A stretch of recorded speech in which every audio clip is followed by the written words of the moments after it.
The Grand Oak Hotel was known for its luxury, elegance, and high-class clientele. Jasmine Carter had always admired the building from afar, its towering glass windows and golden chandeliers exuding wealth and sophistication.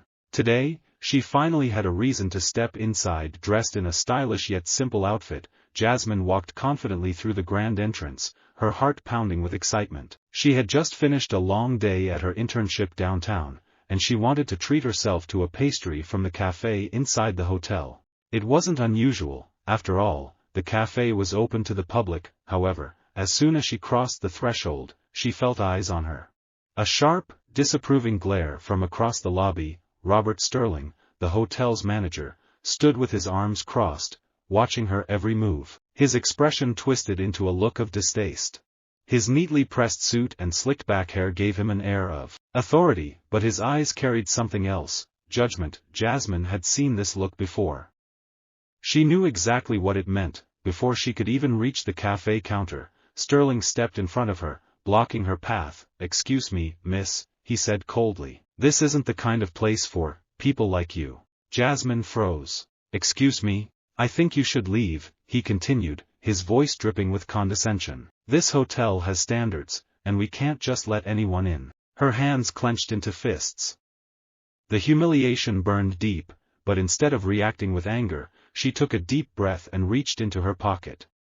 She wasn't going to leave quietly. She pulled out her phone, and hit record. Jasmine held her phone steady, making sure to capture every word, every sneer, every ounce of contempt on Robert Sterling's face. "Excuse me," she repeated, her voice calm but firm. Sterling scoffed, clearly unfazed. "I don't know what game you think you're playing, but you're not welcome here. Now, put that phone away and leave before I call security." Jasmine tilted her head slightly. "Call them," she challenged. Sterling's smirk faltered for a second, but he quickly recovered. He turned to one of the bellboys standing nearby, a young man who had been watching the scene unfold with wide eyes. "Get security," Sterling ordered. The bellboy hesitated. He knew what was happening wasn't right. The cafe was open to the public, and this wasn't the first time he had seen Sterling treat certain people differently.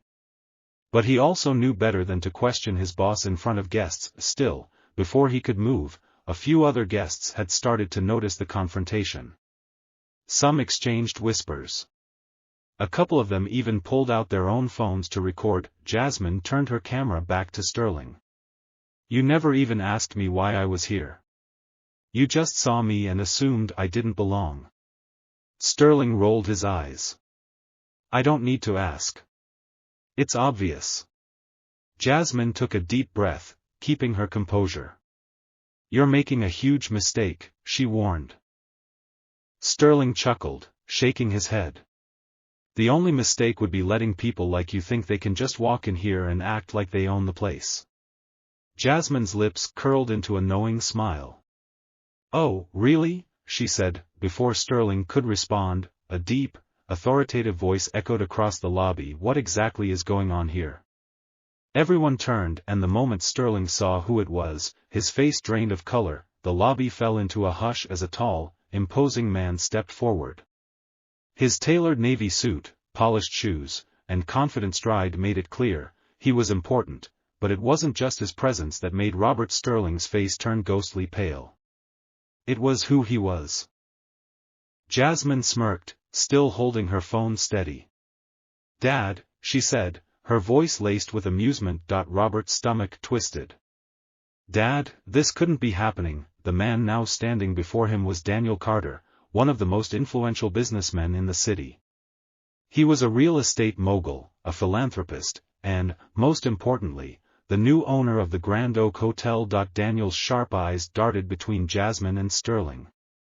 "Would someone like to explain what's going on here?" he asked, his voice dangerously calm. Sterling swallowed hard.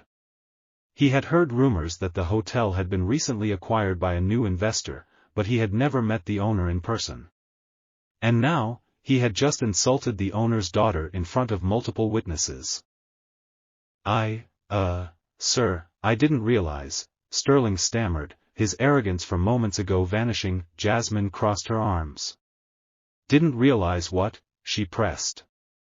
"That you judged me without even knowing who I was? That you assumed I didn't belong here?" Several guests had stopped what they were doing, watching the scene unfold. Some whispered, others recorded. Sterling's mind raced for an excuse. "It was just a misunderstanding," he said quickly. "I thought she was." Daniel's expression didn't change. "You thought she was what, exactly?" Sterling opened his mouth, but no words came out. Daniel glanced at Jasmine's phone, still recording. He then looked around at the other guests with their cameras raised. This moment was already beyond his control. "Mr. Sterling," Daniel finally said, his tone like ice. "Let's take this conversation somewhere private." But Jasmine stepped forward. "No," she said firmly. "Everyone here deserves to hear this." Her father met her eyes, then gave a small nod. "Very well," he said, turning back to Sterling. The next words out of his mouth sealed the manager's fate. Daniel Carter squared his shoulders, his presence commanding the attention of everyone in the room. Robert Sterling shifted uncomfortably, beads of sweat forming at his temple. "You've been the manager here for what, 5 years?" Daniel asked, his voice steady but sharp. Sterling nodded quickly. "Yes, sir.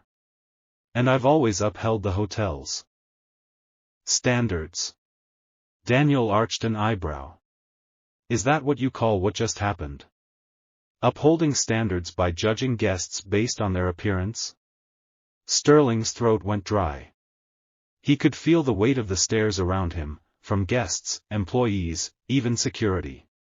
The bellboy he had ordered to get security stood frozen, his gaze darting between the two men. "Mr. Carter, I assure you," Daniel held up a hand. "I don't want excuses. I want to know how often this has happened. How many people have you treated like this before?" Sterling's lips parted, but he had no answer. Because he knew the truth. Jasmine tightened her grip on her phone. "I wonder what the internet would think if they saw this video," she mused aloud, her voice casual but laced with meaning. "A hotel that discriminates against its guests. Not exactly good for business." Sterling stiffened. He finally understood the full weight of the situation. This wasn't just about an angry customer. This was a PR disaster waiting to explode. Daniel sighed and shook his head. "Robert, I value integrity in my staff. This hotel is supposed to be a place of hospitality, not a place where people are made to feel unwelcome because of prejudice." Sterling felt the walls closing in. "Sir, please, you're fired," Daniel said, his voice final. The room went dead silent. Sterling's mouth hung open. "Wait, what? You heard me." Daniel nodded to the security guards. "Escort him out." 2 guards immediately stepped forward. Sterling's face burned with humiliation. "This is ridiculous." You were only exposing yourself," Jasmine cut in. "And now, the whole world is going to see it." Sterling opened his mouth, but no more words came. He had no defense. As the guards led him away, Jasmine finally stopped recording. She turned to her father, a smile of gratitude on her face. "Thank you," she said. Daniel placed a hand on her shoulder. No one gets to make my daughter or anyone else feel like they don't belong." And with that, the Grand Oak Hotel became a better place than it had been just minutes before. As the doors swung shut behind Robert Sterling, a hush lingered in the lobby. The former manager's stunned silence, the murmurs of guests, and the quiet satisfaction on Jasmine's face told a story that no words could. Then, a slow clap started. One by one, hotel guests and employees began applauding. Some nodded in approval, others whispered in admiration. The security guards, now standing at ease, exchanged looks of silent agreement. Jasmine let out a breath she didn't realize she was holding. She had walked into the hotel expecting a relaxing afternoon, not to be humiliated and then fight for justice. Daniel Carter turned to the staff. "Let me make something clear," he said, his voice firm but calm. "This hotel is built on hospitality. It is a place where everyone is welcome, regardless of their background, their skin color, or anything else. Several employees nodded in agreement, while some looked ashamed, as if realizing they had stayed silent for too long under Sterling's rule. Then, a young receptionist hesitantly stepped forward. "Mr. Carter, I wanted to say something." Daniel gestured for her to speak. She took a deep breath. "I've seen Mr. Sterling do this before." Her voice was barely above a whisper, but it carried through the room. "He's turned away people without reason. If they didn't look right to him, he made them feel unwelcome." Jasmine's stomach tightened. "You saw it happen?" The receptionist nodded. "I was scared to speak up. He controlled everything, and I didn't want to lose my job." Daniel studied her, then looked around at the rest of the employees. "If anyone else has something to say, now is the time." There was a pause. Then, another worker, a bellhop, cleared his throat. "I saw it too," he admitted. "I wanted to report him, but I didn't think anyone would listen." Jasmine shook her head, a mix of frustration and relief. They had been afraid. And now, with Sterling gone, they could finally speak. Daniel gave them a reassuring nod. "That changes today," he said. "If you ever feel like something is wrong, my door is always open." The tension in the air broke, replaced by a newfound sense of unity. The hotel, once under the shadow of Sterling's discrimination, felt lighter. Jasmine looked at her father, pride swelling in her chest. She had always admired him, but today, he had proved once again why he was different from men like Sterling. Daniel patted her shoulder. "Come on," he said. "Let's get you that coffee." Jasmine grinned. "You're buying, right?" Her father chuckled. "After today? I think you deserve more than just coffee." As they walked toward the cafe, the staff and guests resumed their day, but with a new awareness, one that ensured no one would ever feel unwelcome in the Grand Oak Hotel again. Jasmine sat at a small table in the hotel cafe, her cappuccino steaming in front of her.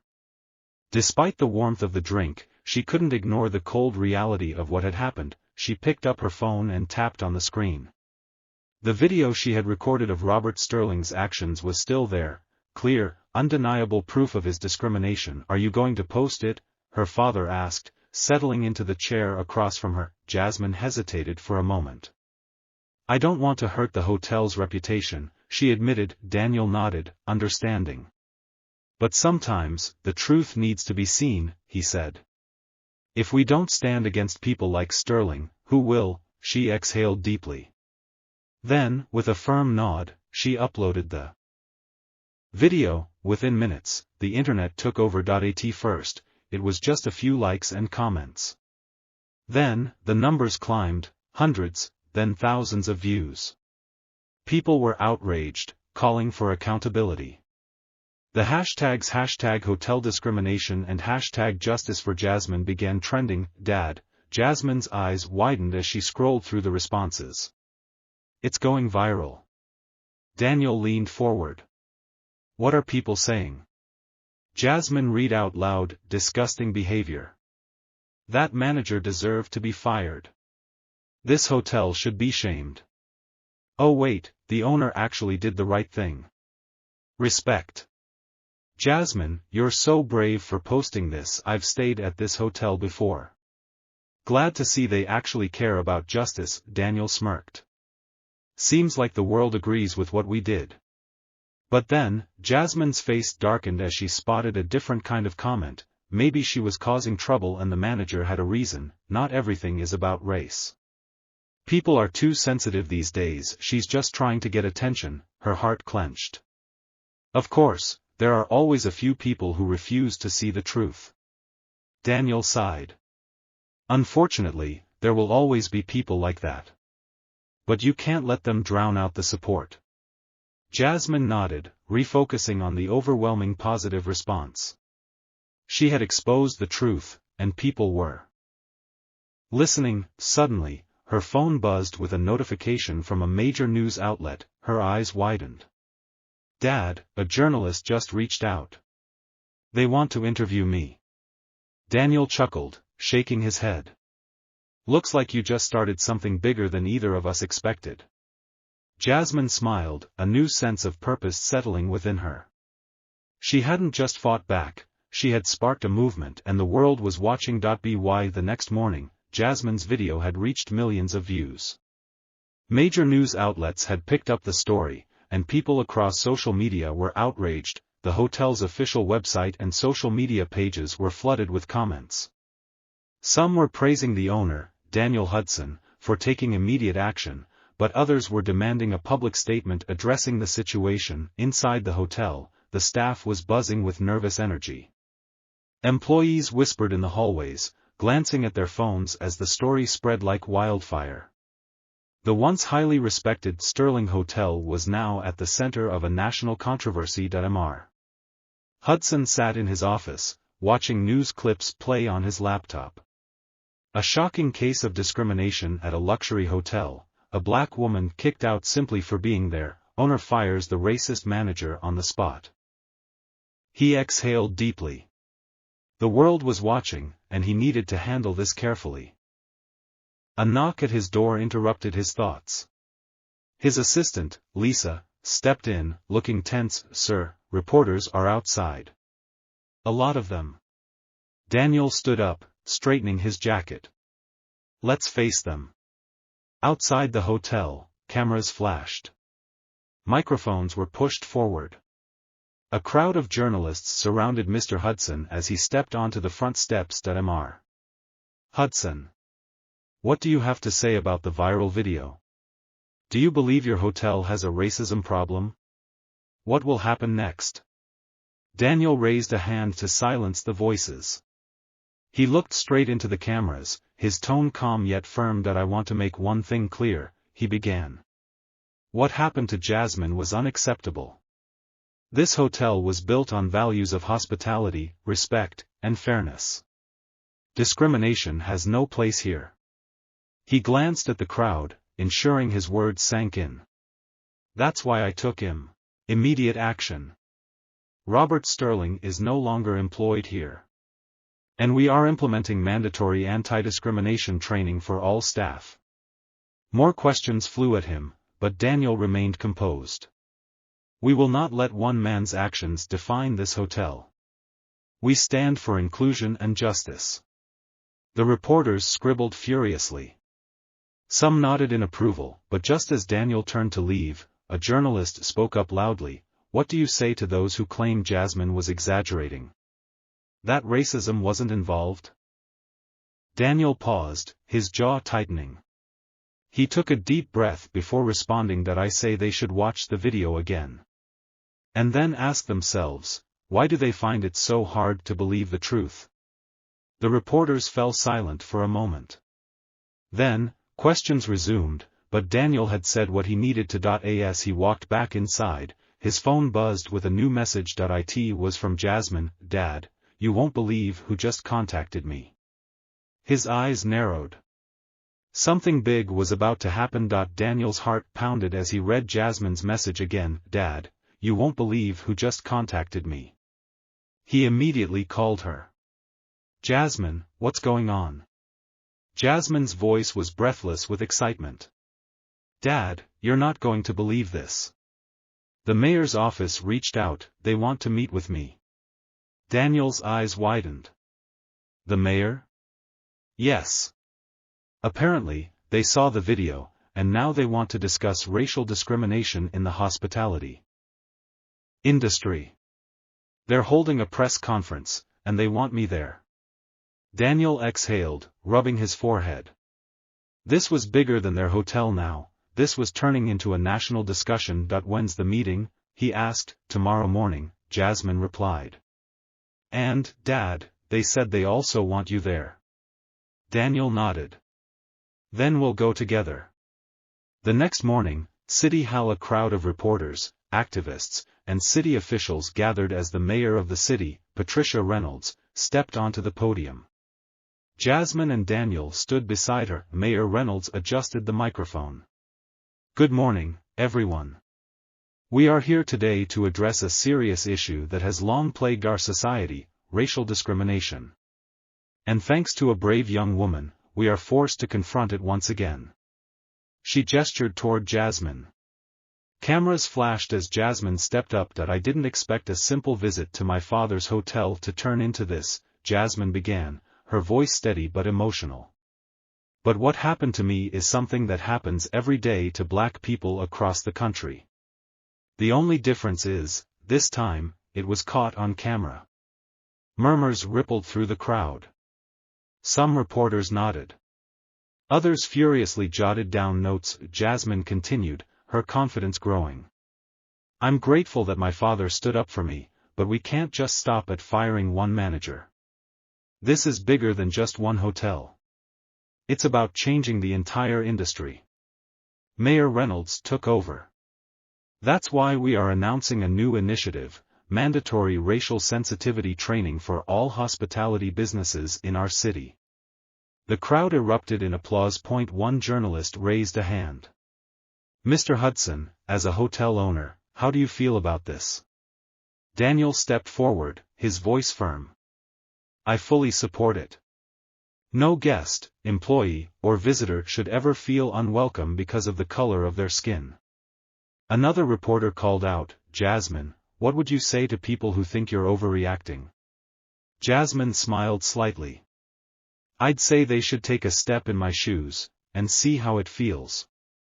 The press conference continued, but Jasmine knew one thing, this was just the beginning of something bigger, but little did they know, someone was watching all of this unfold, and he wasn't happy. As Jasmine and Daniel left the press conference, their phones buzzed non-stop. Social media was exploding with reactions, some were overwhelmingly supportive, but others were not. Look at this, Jasmine muttered, scrolling through the comments. She's just playing the victim. Another entitled brat crying racism. This is why businesses suffer, because of people like her. Daniel clenched his jaw. Don't let it get to you. This is what happens when you stand up for what's right. Just then, Daniel's assistant, Karen, rushed up to them, looking worried. Sir, you need to see this. She handed him a tablet with a news article on the screen. Former hotel manager claims he was wrongfully fired, calls it a setup. Daniel's stomach dropped as he read the article. Mr. Langston, the disgraced manager, was fighting back. He's saying we set him up. Jasmine scoffed. Is he serious? Karen nodded. He's doing interviews, claiming you were trying to make him look bad on purpose. Daniel exhaled.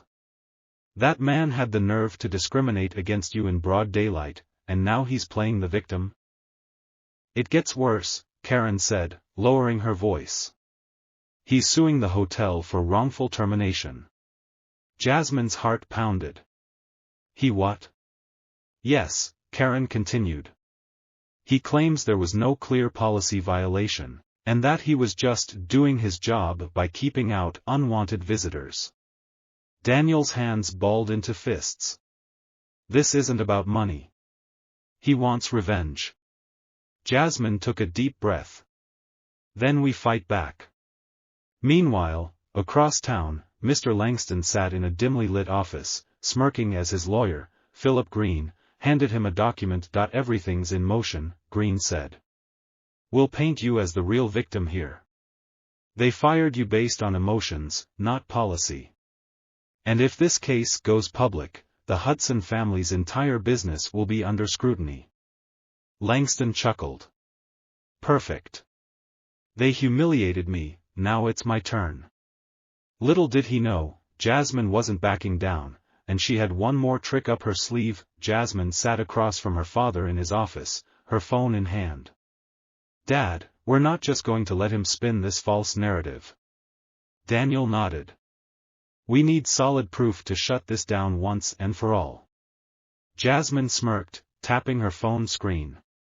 We already have it. She turned the phone around, replaying the unedited footage from the hotel lobby. It showed everything, Langston's cold stare, his dismissive tone, and the way he refused to even ask for Jasmine's name before throwing her out. Daniel exhaled. This is undeniable. Jasmine grinned. And we're not just keeping it to ourselves. The next day, Live on national television, Jasmine and Daniel sat across from the famous talk show host, Melissa Carter. As the cameras went live, Melissa smiled warmly. Jasmine, Daniel, thank you for being here. Your story has captivated the nation, but now the former manager, Mr. Langston, is suing you. What do you have to say about that? Jasmine took a deep breath. Melissa, the truth is simple. Langston was caught on camera discriminating against me. He wasn't doing his job. He saw a black girl and assumed I didn't belong. Melissa nodded. And do you have proof? Jasmine held up her phone. Absolutely. And we're playing it right now. The screen behind them lit up with the raw footage from that day. The audience gasped as Langston's words filled the room. We don't serve people like you here. You need to leave. Melissa shook her head in disbelief. Wow. The audience erupted in boos. Jasmine looked straight into the camera. He can try to sue us all he wants. But the truth is out there now. And the world knows what kind of man he really is. Meanwhile, Langston sat in his lawyer's office, watching the broadcast. His face drained of color as he saw himself on national television. Philip Green, his lawyer, sighed and closed his briefcase. Well, this case is dead. Langston swallowed hard. You mean, you just got exposed? No court is taking your side now. Langston slumped in his chair, defeated. Back at the Hudson Hotel as Jasmine and Daniel returned home, they were greeted with applause from their staff. You did it, Jasmine, one employee cheered. Jasmine smiled. No. We did it. Daniel placed a hand on her shoulder. You stood up not just for yourself, but for everyone who's ever been treated unfairly. I couldn't be prouder. The hotel had rid itself of a racist manager. Justice had been served, and Jasmine? She knew this was just the beginning of something much bigger. The fight for equality wasn't over, but today, they had won. If you enjoyed this story and believe in standing up for what's right, don't forget to like, comment, and share this video. Your voice matters. Let's keep spreading awareness and pushing for a world where everyone is treated with respect. Hit that subscribe button for more powerful stories, and turn on notifications so you never miss an update. What would you have done in Jasmine's situation? Let us know in the comments below.